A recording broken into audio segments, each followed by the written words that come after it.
조치를 결정하고 나서 저희들이 후속 조치를 협조해서 같이 마련을 하는데 중환자분들에 대해서 좀 병상 확보가 어려웠던 점이 있었습니다. 그래서 좋습니다.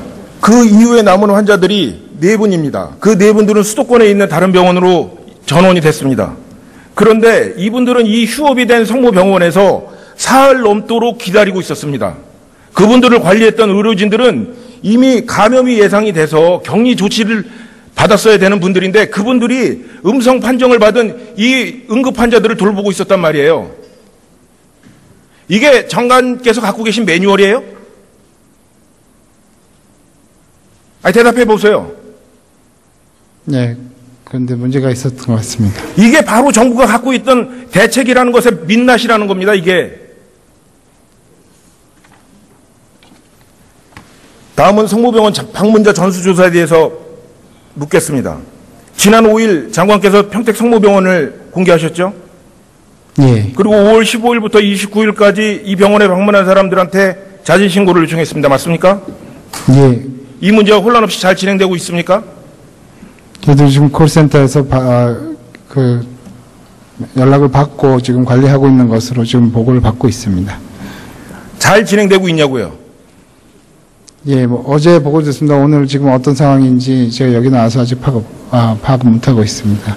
앞서 말씀드린 것처럼 저도 중환자들의 전원 문제로 이 병원을 방문을 했습니다. 그래서 129에 자진신고를 했습니다. 수십 차례 전화를 했는데 전화가 안 돼요. 그래서 보건복지부 관계자한테 부탁을 해서 문의를 했습니다. 하루에 2번씩 전화 문의를 받는 능동감시자로 제가 판정을 받았어요. 그 뉴스는 보셨습니까?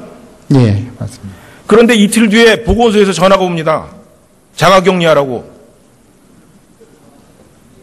그래서 제가 다시 설명을 했어요. 이런 상황이라고. 제가 자가격리자입니까? 능동감시자입니까, 장관님?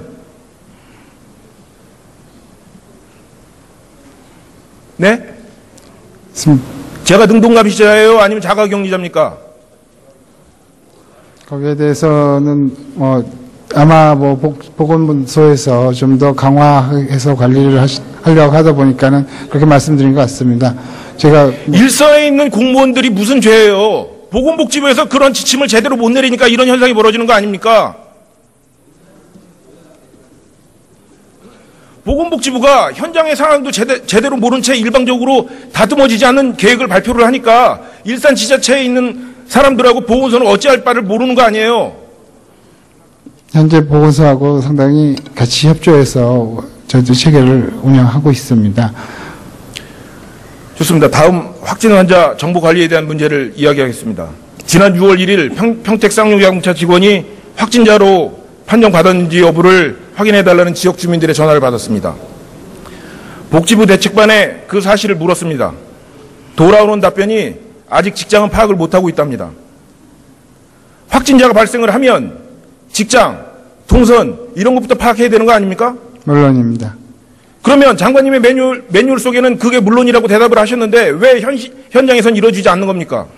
저희들이 역학조사를 통해서 그 환자 발생을 즉시 그러한 동선이나 소재나 어떤 신원은 다 파악을 합니다.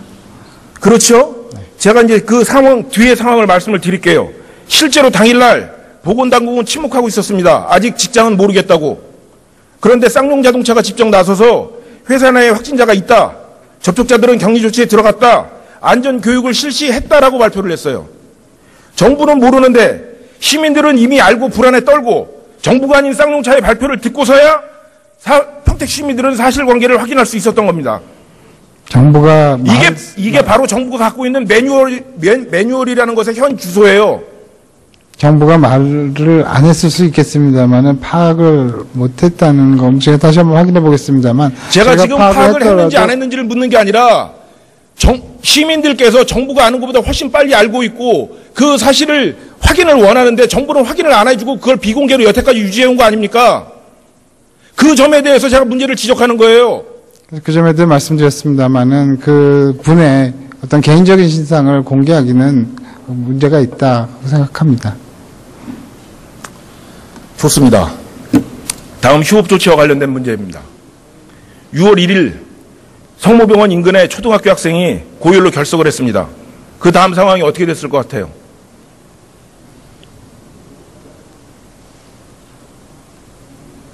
네? 장관님, 그 다음 상황이 어떻게 됐을 것 같으냐고요? 이게 평택만의 문제가 아니에요. 이게 전국적으로 벌어지는 일입니다. 평택이 먼저 지나갔을 뿐이에요. 예. 곧바로 SNS를 통해서 메르스 의심 증상을 보이는 한 아이가 결석을 했다. 소문이 돌기 시작했습니다. 휴업해야 되는 거 아니냐. 학부모들의 요구가 있었어요. 그런데 교육당국은 별다른 대책을 내놓지는 못했습니다. 왜 그랬을 것 같아요? 정부 당국에서 지침을 안 주니까 교육당국에서 어떻게 할 바를 모르는 거예요. 그래서 학부모들이 자체적으로 운영위원회를 엽니다. 그래서 학교장 재량으로 6월 3일부터 휴업 조치를 해요. 아셨어요? 이런 상황은 정부 매뉴얼엔 없어요? 의원님, 그 아동들에 대해서는 저희들이 아동에 대해서는 따로 관리를 하고 있고 또 부모가 격리 대상일 때는 거기에 격리 대상에 있는 아동까지도 저희 교육부에 알려서 거기에서부터 필요한 아동들이 학교에 가지 못하도록 그 집에 있도록 자가격리 대상으로 분명히 조치를 하고 있습니다. 그래서 학교 내에서 이런 식의 감염된 경로를 차단하는 것이 맞다고 생각을 합니다. 그러니까 이게 문제인 겁니다. 이런 상황이 생기면 감염 전파 외에도 사회적인 불안 심리가 조성이 돼요. 그러면 이것을 다스릴 컨트롤 타워가 없다는 게 문제라는 거예요. 그 문제점을 지적하고 있는데 장관님은 자꾸만 아이들을 격리 조치를 했다 안 했다만 말씀을 하시잖아요. 이게 지금 정부의 문제인식의 수준입니다. 아시겠어요? 그동안 정부의 비공개 대책이라는 것이 SNS 괴담을 부추겼다는 것에 대해서 어떻게 생각하세요? 동의하십니까? 예, 많은 괴담이 있었던 것으로 알고 있습니다. 장관님, 코에 바세린을 바르고 양파를 집에 두면 메르스 예방에 도움이 됩니까? 네? 그렇지 않습니다. 장관님이 침묵하시는 동안에 평택에는 바세린하고 양파를 구하러 뛰어다니는 어머니들의 웃지 못하는 총국을 봤어요. 이게 평택 시민들이 무지해서 생긴 일입니까? 화면 한번 보세요. 홍콩처럼 미리 자료만 이렇게 공개를 했어도 국민들이 지금처럼 불안해하지 않아요. 아시겠습니까?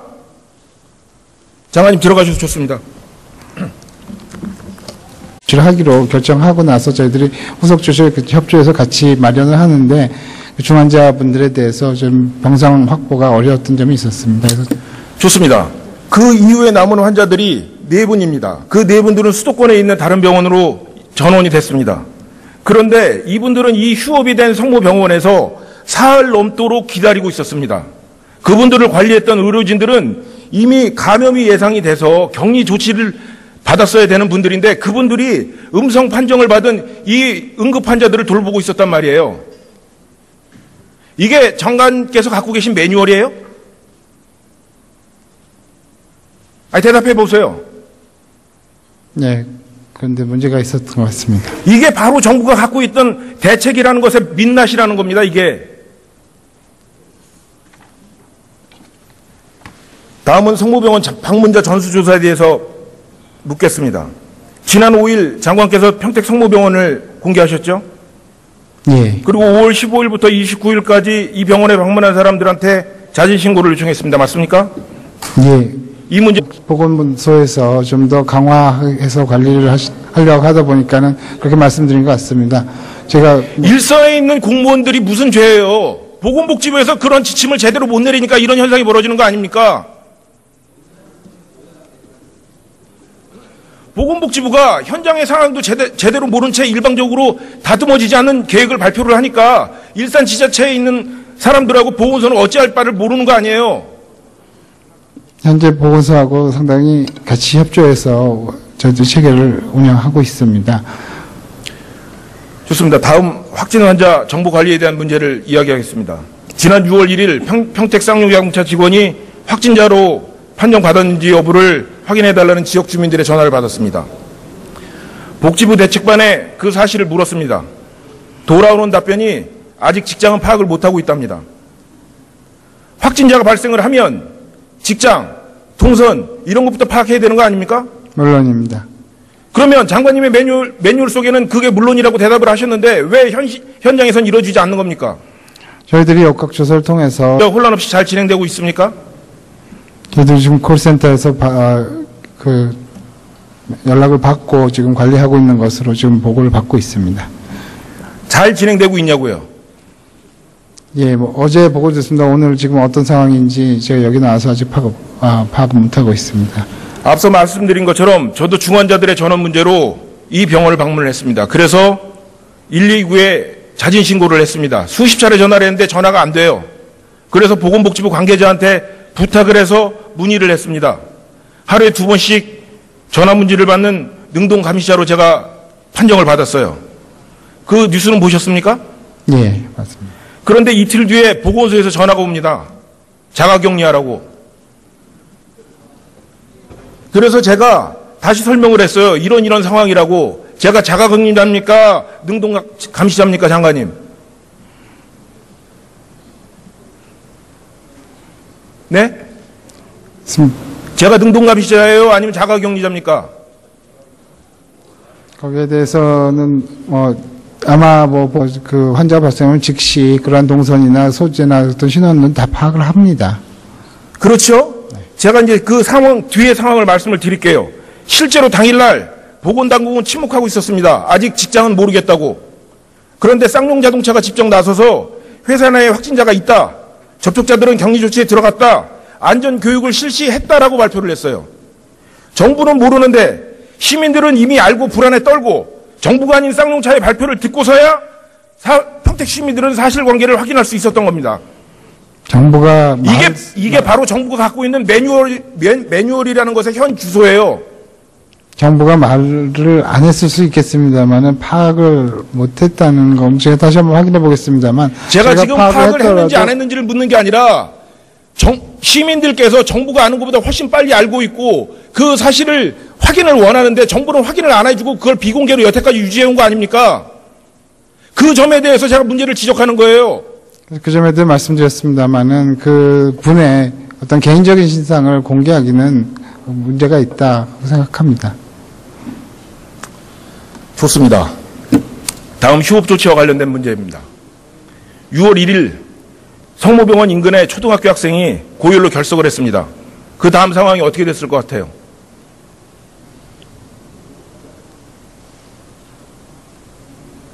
네?